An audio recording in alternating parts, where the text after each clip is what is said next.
नमस्कार दोस्तों, एक बड़ा सवाल है, यह जो इंडिया गठबंधन बना है इससे बड़ा लाभ किसको होने वाला है? कांग्रेस को या फिर कुछ खास दलों को? क्या बीजेपी को इससे इतनी बड़ी हानि होने वाली है कि बीजेपी चुनाव हार जाए और राहुल गांधी को क्या इससे बहुत बड़ा लाभ हो जाएगा? हकीकत में इससे राहुल गांधी को लाभ नहीं हानि होने वाली है, लेकिन ममता बनर्जी, अखिलेश यादव और अरविंद केजरीवाल को बड़ा लाभ होगा अगर सीटों का बंटवारा सही ढंग से हो गया तो। अब यह सभी मिलकर बीजेपी को हरा पाएंगे या नहीं हरा पाएंगे, इस पर तो अभी कुछ कहा नहीं जा सकता है। इसमें सीटों का बंटवारा बहुत महत्वपूर्ण है, लेकिन कांग्रेस ने अपने घाटे का सौदा कर ही लिया है। कांग्रेस ने अपना वोट बैंक कई सारे प्रदेशों में उठाकर विपक्ष को दे ही दिया है। यह बात तो साफ से जाहिर है, ये तस्वीर बहुत ही साफ है, इस पर चर्चा होनी चाहिए। आप याद कीजिए, कर्नाटक चुनाव के बाद कुछ खबरें बहुत तेजी से चली थी। कर्नाटक में मुसलमानों ने अपनी परंपरागत पसंद जेडीएस को वोट नहीं किया, मुसलमानों ने कांग्रेस को वोट किया। पश्चिम बंगाल में एक उपचुनाव हुआ सागर दिघी, इस उपचुनाव में भी मुसलमानों ने कांग्रेस को वोट किया, जबकि बंगाल में तो मुसलमान ममता बनर्जी का परंपरागत वोटर है। आप याद कीजिए, उत्तर प्रदेश में अखिलेश यादव अपने गढ़ आजमगढ़ और रामपुर को हार गए। इसके बाद यह कहा जाने लगा कि मुसलमान सपा से नाराज हो गए हैं, और यह भी उस वक्त बात सही साबित हो गई जब उत्तर प्रदेश के निकाय चुनावों का परिणाम आया और मुसलमानों ने सपा को वोट नहीं दिया। सपा से ज़्यादा वोट मुसलमानों ने बीएसपी को किया। उपचुनाव की हार में भी बीएसपी का बड़ा योगदान है। पिछले कुछ समय के इन चुनाव से यह बात साफ जाहिर होती है कि मुसलमान क्षेत्रीय दलों से मोहभंग की स्थिति में है। वो यह समझ गया है कि बीजेपी से कोई टकरा सकता है तो वो केवल कांग्रेस टकरा सकती है, इसीलिए कांग्रेस को वोट दिया जाए हर लेवल पर, हर चुनाव में उसी को मजबूत किया जाए। अब आप तीन दलों की स्थिति को समझिए। यह जो इंडिया फ्रंट बना है, इसके बाद बंगाल में कांग्रेस ने 2019 के चुनाव में 2 सीटें जीती थी, इसलिए बंगाल में ममता बनर्जी कांग्रेस के सामने 2 ही सीटें ऑफर करेगी और बाकी सीटों पर ममता बनर्जी के उम्मीदवार चुनाव लड़ेंगे। बंगाल में बीजेपी को पिछले चुनाव में 18 सीटें मिली थी।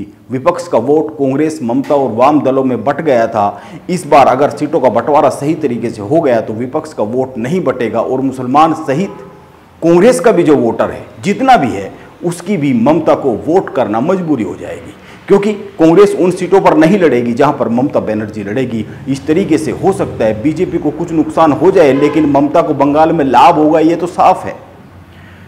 अब अगर उत्तर प्रदेश की बात करें तो सपा कांग्रेस के लिए रायबरेली, अमेठी के अलावा 1-2 सीटें छोड़ सकती है, क्योंकि उत्तर प्रदेश में कांग्रेस का इतना ही अस्तित्व बचा है। उत्तर प्रदेश में इससे ज़्यादा कांग्रेस को सपा और क्या देगी? उत्तर प्रदेश में कांग्रेस बची ही कहाँ है। इसके बाद जाहिर सी बात है सपा को फायदा होगा, क्योंकि मुसलमान वोटर की मजबूरी होगी सपा के पास ही रहने की, और कांग्रेस का जो भी वोट बचा है, जितना भी है, वो सारा वोट सपा के पास ही जाएगा। इसी तरीके से अरविंद केजरीवाल की बात करें तो दिल्ली में 7 में से कांग्रेस के पास एक भी सीट नहीं है, और पंजाब में 13 में से 7 कांग्रेस के पास है। और एक बात पर आप ध्यान दीजिए कि अब मौजूदा समय है, ये मौजूदा हालात जो है, आम आदमी पार्टी पंजाब में भी मजबूत है। पंजाब में केजरीवाल की सरकार है, इसीलिए यहाँ पर भी सीटों के बंटवारे में दिक्कत तो आएगी ही। केजरीवाल अधिक हिस्सेदारी चाहेंगे, और केजरीवाल जितनी अधिक हिस्सेदारी लेंगे इतना ही कांग्रेस को नुकसान होगा। वो अपना वोट उठाकर एक तरह से आम आदमी पार्टी को दे देगी। दिल्ली और पंजाब को एक समीकरण अगर देखें तो एक समीकरण दिल्ली और पंजाब में बहुत ही साफ दिख रहा है। अगर राहुल गांधी और अरविंद केजरीवाल ने दिल्ली और पंजाब में सीटों का बंटवारा कर ठीक ढंग से चुनाव लड़ लिया तो इन 20 सीटों पर बीजेपी चिंता में पड़ सकती है।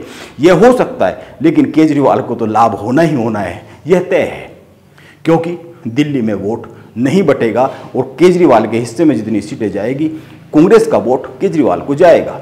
टीएमसी, आम आदमी पार्टी और सपा तीनों ही कांग्रेस के वोट बैंक पर पली बड़ी पार्टियां हैं। इन तीनों ही दलों को इंडिया फ्रंट से लाभ होता हुआ साफ साफ दिख रहा है। बाकी रही बात कांग्रेस की, जिन राज्यों में कांग्रेस केवल अपने दम पर लड़ती है, बीजेपी और उसके बीच में सीधी लड़ाई है, वहां पर विपक्ष का कोई भी दल है नहीं जो कांग्रेस की मदद कर सके, कांग्रेस को अपना कोई वोट सौंप सके। और इन राज्यों में बीजेपी करीब करीब सारी सीटें जीतती आ रही है। पिछले 2 चुनाव से गुजरात, राजस्थान, मध्य प्रदेश, हरियाणा, छत्तीसगढ़, उत्तराखंड, कर्नाटक, हिमाचल, इन सभी प्रदेशों में उत्तर प्रदेश को छोड़कर बीजेपी से केवल कांग्रेस ही लड़ती है। इसीलिए इन प्रदेशों में कांग्रेस को अपनी लड़ाई खुद ही जीतनी पड़ेगी, खुद ही लड़नी पड़ेगी उसको। ये जो इंडिया फ्रंट बना है, इनमें मौजूद 25 दल जो कांग्रेस के अलावा है, कोई मदद नहीं करेगा। इनमें कोई अन्य दल कांग्रेस की मदद कर भी नहीं सकता है, क्योंकि यहां पर सीधी लड़ाई है। और जहां पर सीधी लड़ाई नहीं है, जहां पर कोई और फ्रंट है, वहां पर कांग्रेस मजबूत है, उसके पास अपना वोट बैंक कुछ है, जो क्षेत्रीय दल को सौंपना उसकी मजबूरी हो जाएगी। यानी जहां पर कांग्रेस को अपनी लड़ाई लड़नी है, वहां पर कांग्रेस की मदद करने के लिए कोई दल आने वाला नहीं है। कांग्रेस को टीएमसी, आम आदमी पार्टी और सपा से समझौता उनके प्रदेशों में जाके करना पड़ेगा, और ये दल कांग्रेस को उसके अपने मैदान में कोई मदद नहीं करेंगे। ये सीधी सी बात है। इसीलिए यह साफ सा गणित है कि इंडिया फ्रंट से कांग्रेस को कम, ममता, केजरीवाल और अखिलेश यादव को बड़ा लाभ होने वाला है। इससे बीजेपी को कितनी हानि होगी, इस पर तो अभी कुछ कहा ही नहीं जा सकता। नमस्कार, मैं योगेश राणा।